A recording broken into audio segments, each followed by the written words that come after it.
श्री शिवाय नमस्तुभ्यं। हर हर महादेव। ओम नमः शिवाय। ओम नमः शिवाय।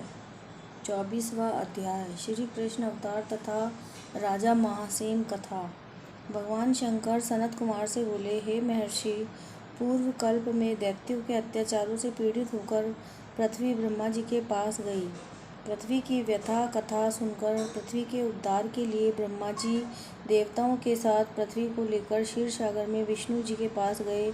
ब्रह्मा जी के मुख से पृथ्वी की कथा सुनकर भगवान श्री हरि ने, आप लोग डरो नहीं, मैं शीघ्र ही देवकी के गर्भ से अवतार लूँगा, ऐसा भगवान श्री हरि ने कहा, और पृथ्वी से असुरों का विनाश कर पृथ्वी के कष्टों को दूर करूँगा। आप देवतागण पृथ्वी पर गोकुल में जाकर यादव कुल में जन्म लें।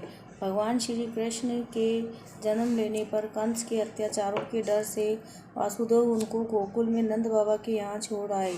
वहाँ पर उनका लालन पालन बड़े चाव से किया गया। जब भगवान श्री कृष्ण बड़े हुए तो उन्होंने कंस तथा उसके गणों को मथुरा आकर वध कर डाला और अपने माता पिता देवकी वासुदेव को कंस से जेल से छुड़ाया। मथुरा वासियों ने भगवान श्री कृष्ण से प्रार्थना की, हे शरणागत वत्सल भगवान, हम आपको नमस्कार करते हैं, हमारी रक्षा करो। हे देव, किसी को भी आपके जन्मदिन का ज्ञान नहीं। आपके जन्मदिन का ज्ञान होने पर हम उस दिन वृद्धापनोत्सव मनाना चाहते हैं। भगवान श्री कृष्ण ने उनकी भक्ति, श्रद्धा तथा आत्मीयता देखकर उससे जन्म दिवस में होने वाले कार्य को कहा। उन मथुरावासियों ने भगवान कृष्ण को कथन सुनकर उसी विधान से व्रत किया। भगवान ने उन लोगों को अनेक प्रकार वर प्रदान किए। हे सनत कुमार, इस संबंध में मैं तुम्हें एक और प्राचीन कथा सुनाता हूँ। अंग देश में मित्रजीत नाम का एक राजा था। उसके पुत्र का नाम महासेन था। वह अत्यंत साधु स्वभाव वाला राजा था। वह प्रजा की अपने प्राणों से भी अधिक रक्षा करता था। प्रजा भी उस पर अपने प्राण छिड़कती थी, परंतु वह अचानक पाखंडियों के संपर्क में आ गया। जो राजा अपनी प्रजा को प्राणियों से अधिक चाहता था, वही अब धर्म के रास्ते पे चल पड़ा। वेद शास्त्र और पुराणों की निंदा करने लगा। वर्णाश्रम धर्म में द्वेष रखने लगा। हे तात, इस प्रकार बहुत समय बीत जाने पर उसकी मृत्यु हो गई। यमदूत उसे पाश में बांधकर यम के पास ले गए। यम ने उसे नरक में गिराकर बहुत समय तक यातना पहुंचाई।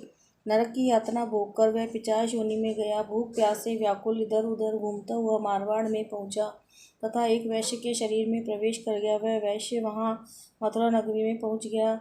मथुरा के रक्षकों ने उसे वैश्य के शरीर से अलग कर दिया। वहां पर वह वनों ऋषियों के आश्रम में घूमता हुआ भगवान की कृपा से जन्माष्टमी के दिन ऋषियों तथा ब्राह्मणों द्वारा की जाने वाली महापूजा में शामिल हो गया। वहाँ रात भर जागता रहा और हरि कीर्तन का आनंद लेता रहा। वह भगवान की कृपा से उसी क्षण निष्पाप, पवित्र, स्वच्छ, रहित होकर प्रेत शरीर को छोड़कर विमान द्वारा विष्णु लोक को गया। इस व्रत के प्रभाव से मोक्ष को प्राप्त हुआ। यह व्रत सब इच्छाओं को पूर्ण करने वाला है। इसके करने से मनुष्य को सब अभिष्ट प्राप्त हो जाते हैं। विद्वानों का कर्तव्य है कि वे श्री कृष्ण जन्म का विधान लिखकर इसका प्रचार करें। इति श्री 24वां अध्याय संपूर्ण। श्री कृष्ण गोविंद हरे मुरारी, हे नाथ नारायण वासुदेव, हे नाथ नारायण वासुदेव, हे नाथ नारायण वासुदेव।